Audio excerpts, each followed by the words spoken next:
Comilog. Nous produisons plus que du manganèse.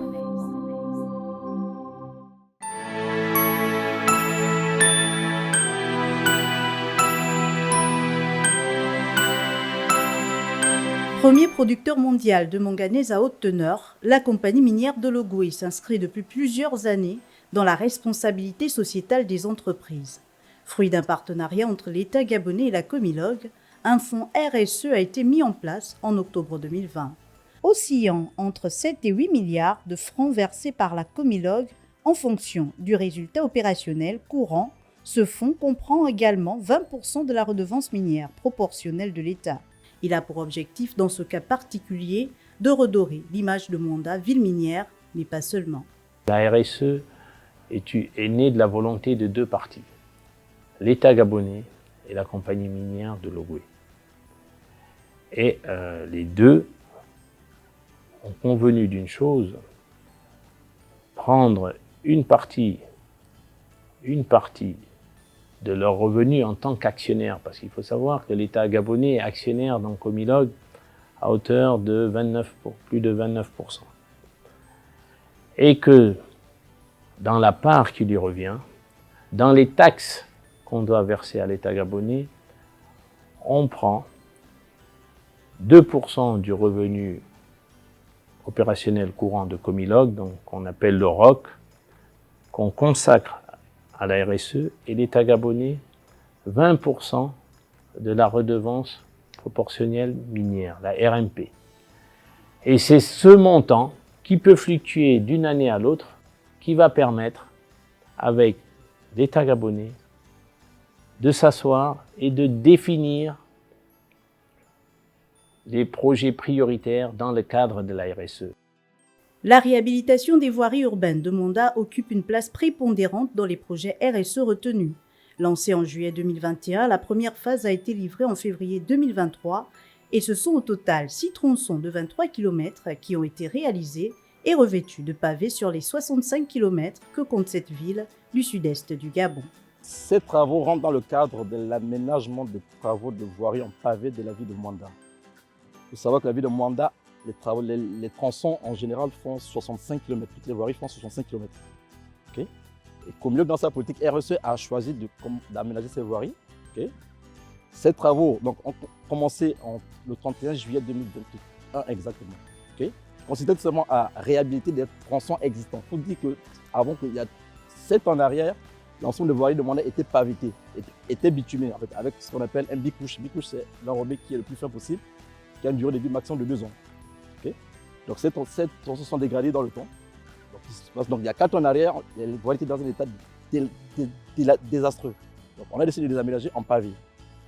Et ces tronçons, il faut se dire en amont que pour la plupart, elles avaient une structure existante, il y avait un support existant sur lequel on s'est appuyé. Pour quoi faire? Pour faire du reprofilage de ces voiries, pour leur donner la forme attendue, okay? Et après derrière, poser les pavés en dernier recours. Voilà, justement. Donc après, il faut savoir qu'en amont, une route est construite c'est vers la chaussée elle-même, il y a les assainissements, donc tout ce qui est trottoir, tout ce qui est caniveau, tout ce qui est ouvrage hydraulique de traversée. Donc nos travaux aussi ont consisté à curer l'ensemble des ouvrages, repérer ceux qui étaient dégradés et construire des ouvrages tout neufs pour pouvoir drainer les eaux aux endroits voulus. Le choix des tronçons retenus pour cette phase a obéi à des critères bien précis. Le responsable RSE de la Comilog nous rappelle que tout ceci est fait en mettant l'homme au centre de tous les projets et en privilégiant l'expertise locale. Les voiries, ça a été vraiment le plus gros challenge du fonds parce que, si vous remarquez, les premières voiries ont été choisies par rapport à l'impact social. On a choisi les voiries qui étaient le plus proches des élèves parce que l'idée, c'était que les élèves ne partent pas à l'école avec les pieds sales ou dans l'eau. Ce sont les premières voiries qui ont été faites et l'impact est impressionnant parce qu'aujourd'hui, les enfants, ils sont à l'heure à l'école, ils sont propres. Et le but du fonds, c'est de faire en sorte que toute la région de Mwanda soit complètement réhabilitée en voirie. Aujourd'hui, il est agréable de circuler sur ces voiries. La latérite a fait place à un revêtement en pavé. Usagers de la route riverain, tous s'accordent et témoignent, à l'instar du chef de quartier Miosso Téléphérique et de ce taximan. Avant, les quartiers Miosso Téléphérique les routes n'étaient pas bonnes. Et les gens, c'était mal à circuler. Les voitures mal pour passer. Même pour sortir à Rio, c'était mal. Mais à partir d'aujourd'hui, ça n'éclairait pas. Il n'y avait même pas d'éclairage. Et il y avait même beaucoup de bandits parce que quand ça fait 18 heures, ça fait nuit, il n'y a pas d'éclairage. Mais Comilog a décidé de faire tout. Ce n'est pas seulement dans les quartiers là, mais c'est tous les quartiers de Mwanda. On peut tous le constater si on a les vieilles vidéos qui montrent l'état de route avant et l'état de route actuel. Les routes sont vraiment bien faites. Et nous voulons dire merci à l'État gabonais et surtout à Comilog qui a pu réaliser ce projet noble. Le visage urbain de la ville minière connaît à n'en point douter un lifting avec en appui des bornes fontaines installées dans plusieurs quartiers. L'accès à l'eau potable fait en effet partie des principaux axes d'investissement locaux de la Comilog. On compte 34 fontaines publiques fonctionnelles à Mwanda, 28 à Munana et 11 à Bakumba. Aujourd'hui, on peut dire que les riverains des quartiers de Mwanda, de Munana et de Bakumba bénéficient des équipements réhabilités d'accès à l'eau potable. Privés d'eau depuis des décennies, plusieurs villages sont aujourd'hui dotés de forages alimentés par le biais de panneaux solaires grâce au fonds de développement des localités entre l'État gabonais et la Comilog. En adéquation concrète avec les besoins exprimés par les populations, cette initiative vient inexorablement apporter une réponse à la problématique d'accès à l'eau potable. Ici par exemple, à Masengo 2, le village est de nouveau peuplé grâce à la disponibilité du précieux liquide.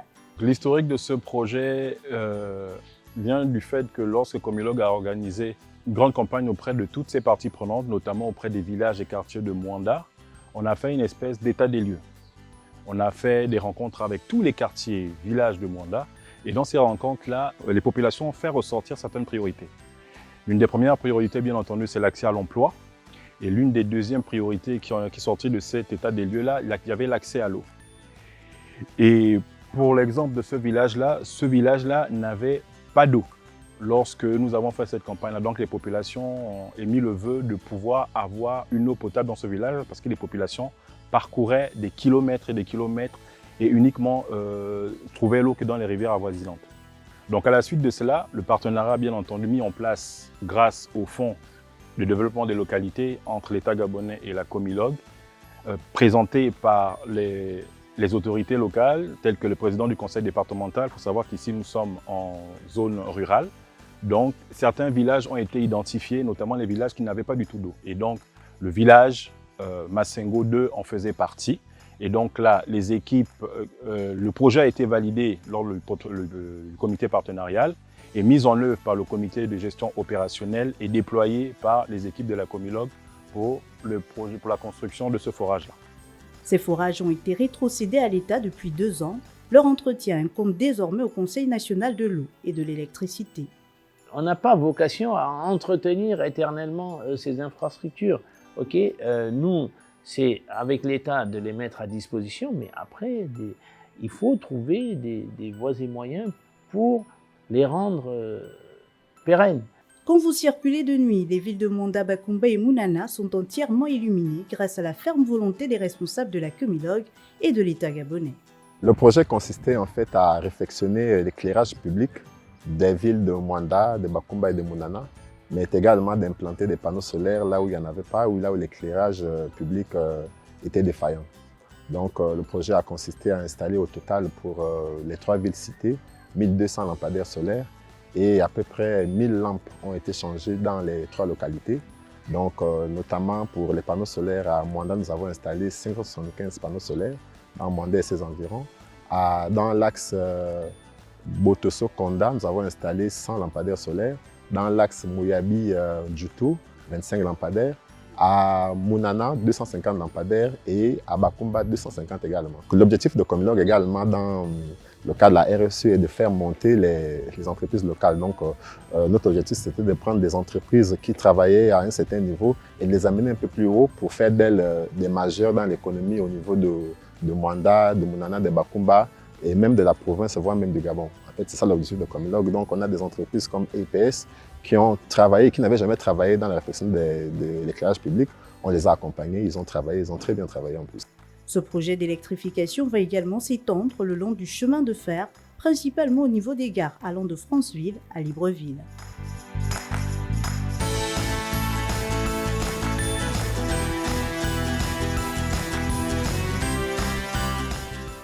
Le volet santé est un axe majeur de la politique RSE de la compagnie minière de Logoué, outre tous les efforts consentis pour moderniser le plateau technique de l'hôpital Marcel Abeke. Comilog a également procédé à la réhabilitation et l'extension de l'hôpital de Mounana. Même si l'affluence n'était pas au rendez-vous, lors de notre passage, nous avons quand même pu rencontrer le médecin-chef. Depuis les travaux réalisés par la RSE, nos conditions de travail ont relativement évolué, ont changé, parce qu'on évolue dans une structure vieille et on est vraiment dans un cadre idéal. Voilà, on a de l'eau, on a du courant, les toitures sont refaites, les malades sont à l'aise, il y a la climatisation. Nous sommes vraiment dans des conditions optimales pour travailler. L'hôpital Jean-Claude Androu était un hôpital de niveau 2. C'est-à-dire qu'avant, on faisait de la chirurgie. Et quand il a été rétrocédé à l'État gabonais, il est passé au niveau 1, il est redevenu centre médical. Actuellement, il y avait les blocs avant, les blocs ont été réhabilités. Mais pour que ça soit fonctionnel, il faut qu'on affecte un chirurgien. Aujourd'hui, cette structure hospitalière dispose de 2 blocs chirurgicaux et d'une morgue. Merci dans l'entièreté, c'était de refaire tout l'hôpital, la réfection de tout l'hôpital, avec tous les bâtiments qu'ici, à savoir la pédiatrie, l'urgence, la médecine, le bâtiment administratif et la maternité. Ajouté à cela, on a fait une extension des blocs sanitaires. Nous nous sommes par la suite rendus à un peu plus de 5 km de Monda. Les habitants du village d'Iassono ont bénéficié d'un centre de santé rural, toujours dans le cadre du partenariat entre l'État gabonais et la Comilog.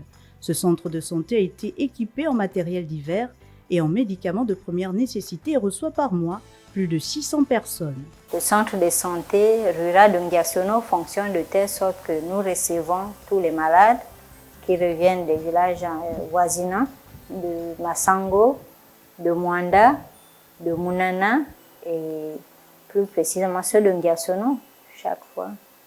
Donc la consultation est gratuite et on redonne les médicaments quand il le faut. Nous faisons du général, donc les patients arrivent pour un palu simple, nous pouvons traiter, mais quand c'est grave, nous faisons des bons d'examen pour les envoyer du côté de Mwanda ou de Mounana. Après, ils reviennent et on fait le diagnostic. Lorsque les cas sont graves, on les oriente tout simplement vers Mwanda ou Mounana. Au début, nous avons eu beaucoup de patients. On allait jusqu'à 19 h. Jouxtant le centre, l'infirmier en chef a bénéficié d'un logement entièrement équipé par la Comilog.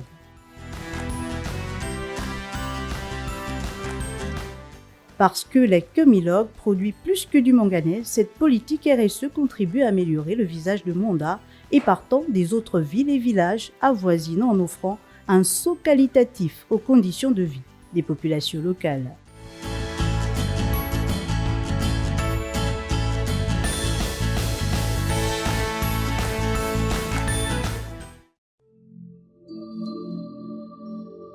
Comilog. Nous produisons plus que du manganèse.